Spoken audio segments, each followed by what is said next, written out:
And a crucial meeting taking place between Indian Prime Minister Narendra Modi and his British counterpart Boris Johnson. These are the latest images now that we're getting to you from the summit venue.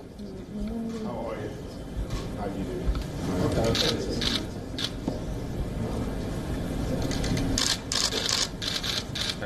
Thank you so much. How are you? You just arrived. Excellency आपका स्वागत है। मैं आज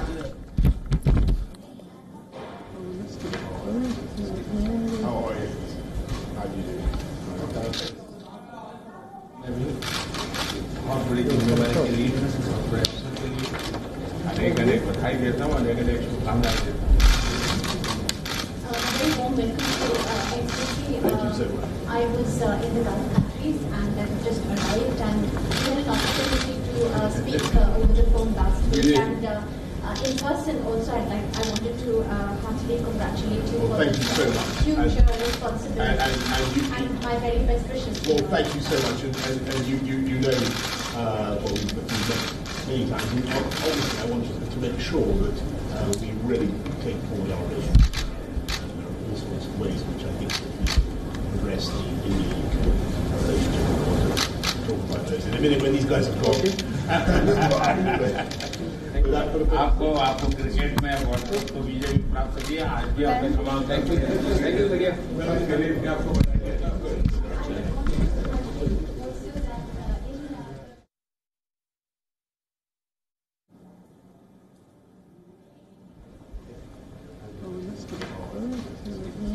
All right, that was a snippet of the candid conversation taking place between the two leaders. Indian Prime Minister Narendra Modi meeting UK Prime Minister Boris Johnson for the first time after Boris Johnson took over. A crucial meeting. Let's also get in further details now from our principal diplomatic correspondent Siddhant Sibal, who's been tracking the very latest. Those visuals, of course, telling also of a solidifying relationship between the two sides, Siddhant, a host of issues that remain to be discussed between the two sides. Well, of course, this important meeting has begun in France, where the Indian Prime Minister has met the British Prime Minister Boris Johnson. Boris Johnson, of course, this meeting taking place after he taking charge as the UK Prime Minister. Of course, we know that last week only both the leaders had a conversation in which the Indian Prime Minister raised the issue of vandalism by Pakistan-based, by Pak-backed group in UK outside the Indian mission. And of course, we know the Khalistani groups are also present during that protest which took place. But by and large, this relationship is known for the warmth between the leaders, whether it's Theresa May or whether it's Boris Johnson. But also the focus from the Indian side has been for a few years making sure that fugitives like Vijay Mallya and Nirav Modi, who have taken asylum in United Kingdom, they can be brought back. So this, of course, is expected to be raised by the Indian side. By and large, Kashmir is another issue that is expected to be raised, given the fact that the entire global capitals have been talking about it, discussing about it. But UK has made its stance clear that when it comes to Kashmir, it's a bilateral issue between India and Pakistan. In fact, the UK was the only 55 member country who brought a statement after this consultative meeting which took place on last Friday, in which the UK said that it never convened this meeting. It was a meeting which was backed by the Pakistanis and, of course, made sure that it happens at the behest of the Chinese. But UK also made clear that it also did not support any UNSC statement after that consultative meeting that took place last Friday, in which Pakistan tried to internationalize the entire Kashmir issue. So, host of issues when it comes to UK and India. But the Indian Prime Minister has reached the G7 summit venue, and next 24 hours is expected to be pretty hectic. He will be meeting the US President Donald Trump at 3:45 p.m. Indian Standard Time tomorrow. And that meeting is expected to last for 45 minutes. But his bilaterals have already begun with this bilateral, the meeting with the UK Prime Minister Boris Johnson. Of course, we saw that they had a candid conversation, and this bilateral is expected to last for 30 minutes, followed by the Indian Prime Minister meeting the United Nations Secretary General. Right, and as you're telling us, the next few hours will also be crucial, as the Indian Prime Minister first now will be taking part in a dinner which will be attended by several other world leaders who are present at the summit venue already. Post this, we are looking at a meeting lined up with the US President Donald Trump. That's scheduled for tomorrow. The Indian Prime Minister Narendra Modi in France for the crucial G7 summit, meeting with his British counterpart Boris Johnson, a host of issues on the table.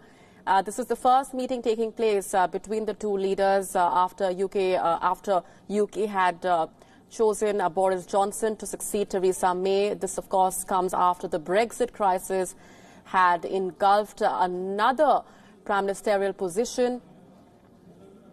The two sides aiming to strengthen ties. We also got for you just a short while back a snippet of the candid conversation, the Indian Prime Minister congratulating Boris Johnson first for taking over the helm of affairs in the UK. As Siddhant is telling us, that meeting is expected to last about 30 minutes, post which we will further delve into the outcome of those talks.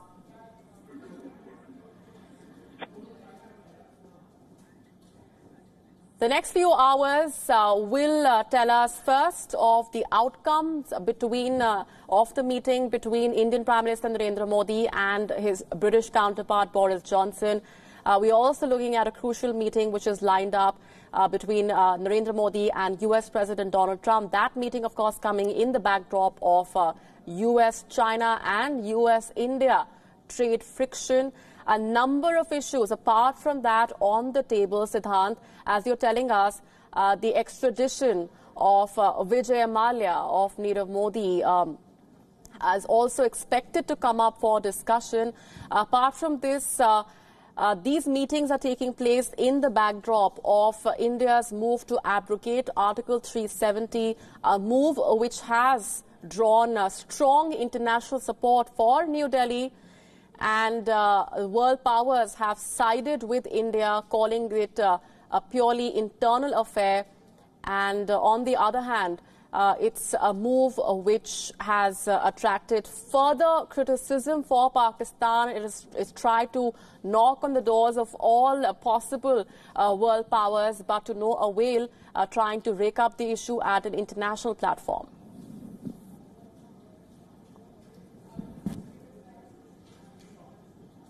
All right, we'll just try and reconnect that line with Siddhant Sibal. These are the latest images that we're getting to you of the meeting, which is currently underway between Indian Prime Minister Narendra Modi and his British counterpart Boris Johnson. It's expected to last about 30 minutes, post which we will delve deeper into the outcome of that crucial meeting. The Prime Minister will also be addressing sessions on environment, climate, oceans and digital transformation, interesting issues that are also set to dominate the discourse at the G7 summit taking place in France. Though India is not a member of the G7 grouping, Prime Minister Narendra Modi has been personally invited by the French President Emmanuel Macron. That's, of course, yet another sign of the strengthening ties between India and France. And that invitation has already been called a reflection of the personal chemistry between the two leaders of India and France and a recognition of India as a major economic power. That's the significance of Indian Prime Minister Narendra Modi's presence in France to attend the G7 summit, as a part of which he is attending a slew of meetings, the first one taking place right on our screens with the UK Prime Minister Boris Johnson, a host of issues to come up for discussion over the next 30 minutes. And joining us on the phone line is Ambassador Arun Singh. Ambassador, share with us your perspectives of what the two sides would hope to achieve at the end of this crucial dialogue. This is the first meeting between the two prime ministers after Boris Johnson took over as Prime Minister of the UK. A couple of days ago, the Indian Prime Minister had spoken to him on telephone to congratulate him and then also to discuss the perspective for the bilateral relationship. But given the context of how things have developed over the past few weeks, India would certainly convey its concern at the fact that there was violence outside the Indian High Commission when Indian Independence Day celebrations were being held in London. and the fact that British authorities did not or were not able to prevent that from happening despite prior information is something certainly a matter of great concern, and that would be taken up. Also, there is a sense that recently at the closed session of the UN Security Council, where there was an informal meeting, and in the context of that meeting being convened, the UK position was perhaps not as helpful as India would have wanted, or as much as France and the United States, for example, supported the Indian position.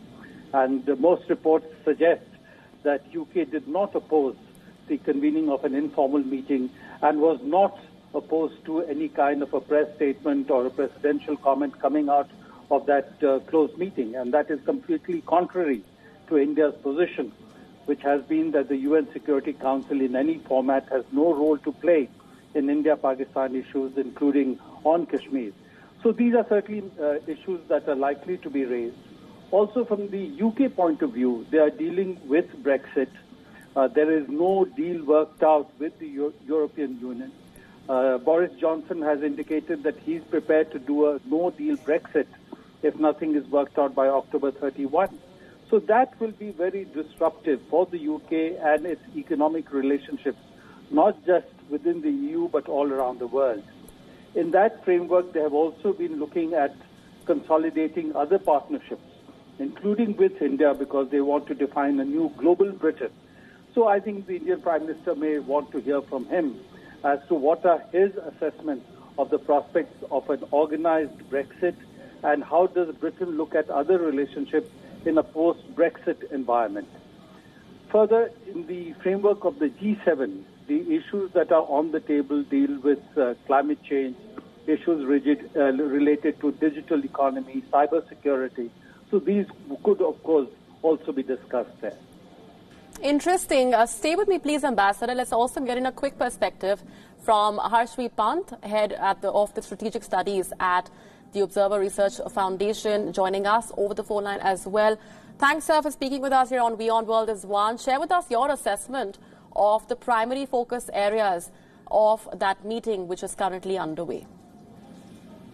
Well, I think, with Britain, we are facing a unique situation at the moment. Partly, I think, as the ambassador was discussing, Britain is so consumed by its internal problems and how to make a graceful Brexit. And with the new Prime Minister still trying to find his ground in terms of how does he, what kind of a relationship he wants to have with EU at a time when EU is putting its foot down. So clearly there's a lot of confusion in terms of the future direction of British foreign policy. But on the, there must be some engagement at that level where Britain is looking at India in terms of carving out a new economic relationship. But in the midst of all that, what has happened on Kashmir has put a spanner, I think, in some of these issues, because what has happened and what we know, although there are contradictory reports, that Britain did not play a very positive role on what went on in the UN Security Council, which has been refuted in parts, but the sense you get is that Britain is not at all clear in terms of what kind of a position it wants to take, and what has happened in terms of violence in the London High Commission is also very unfortunate. So I'm sure Prime Minister would be raising some of these issues, as well as trying to gauge from Britain how it views its future, in the context of the larger Brexit, and whether there is a possibility of any kind of a relationship that we are looking for in the 21st century, where there are lots of segments in British politics which continue to hark back on the historical problems that have shaped this relationship, and continue to focus on them as we look at the Pakistan question, as we look at the Kashmir question. So how do you make this relationship more forward-looking? I'm sure Mr. Johnson has an interest in reaching out to India. I'm sure he wants to have a very productive economic relationship. But if the discourse on Kashmir and the discourse on Pakistan remains stuck in 20th century, then there is a problem. So I'm sure there are lots of these issues that are on the table, and Prime Minister would not hesitate to raise many of these issues with Mr. Johnson. Right. So as you're suggesting, and this meeting is also coming at a very interesting time in the backdrop of several issues that have continued to dominate the global discourse and are of shared interest between New Delhi and and the UK. Stay with me, please, Harshvi Pant. Ambassador Singh, to what extent is the Indian Prime Minister's very presence in France for the G7 summit crucial here? Let's take a step back and speak about that for a minute here. The French President extending a personal invitation to Narendra Modi, of course, a reflection of the growing significance of India at the international stage. It is certainly a reflection of the growing significance of India at the international stage, because India is not a member of the G7, and the French presidency has specifically invited India, along with a few other countries, to be present for this meeting, recognizing India's significance. It's also a reflection of the France-India relationship, how France values the importance of this relationship. And you would recall that just a couple of days before the Prime Minister came to Biarritz in France for the G7 meeting, he had gone to Paris and to Chantilly for a bilateral meeting with the French President, and which was a very, very successful bilateral meeting. And both the French President and the Indian Prime Minister signaled that they attach importance to this strategic partnership, with strength in the areas of defense, civil nuclear energy, space, and they identified new areas such as digital economy, cybersecurity, as among the areas that the two countries would consolidate the relationship further. So both India and France value this relationship because in a multipolar world, they feel that a stronger relationship between India and France provides stability, not just at the global level, but also in the Indian Ocean, in the Pacific. And recently they had worked out a logistics support agreement. They have done complex bilateral military exercises, including naval exercises. And the last one, Varuna, was done not just off the coast of India, but also of Djibouti, again reflecting the importance they attach to the relationship. India and France last year also signed an agreement, a joint statement on a strategic vision for the Indian Ocean region. So I think the Prime Minister's presence in Biarritz for this meeting and the French President inviting him captures that. But you'd recall that between 2008 and 2012, the former Indian Prime Minister, Prime Minister Manmohan Singh, had also been invited for some of the G7 meetings, because at that time the G7 and which was earlier also the G8, was doing a very specific outreach to what they call the partner countries outside the framework of the G7, G8. Now, if we combine both these, it is a clear signal that whatever be the change of government in India, the international community sees India as a major player in the global context. Absolutely, that's the larger message coming in from the Indian Prime Minister Narendra Modi's very presence in France for the crucial G7 summit, as a part of which he is currently meeting his British counterpart, Boris Johnson. I would have loved for Harshvi Pant to also be allowed to add to that perspective, but we're completely out of time. We're taking a very short break at this point, but that remains our top focus on the other side as well. Stay with us.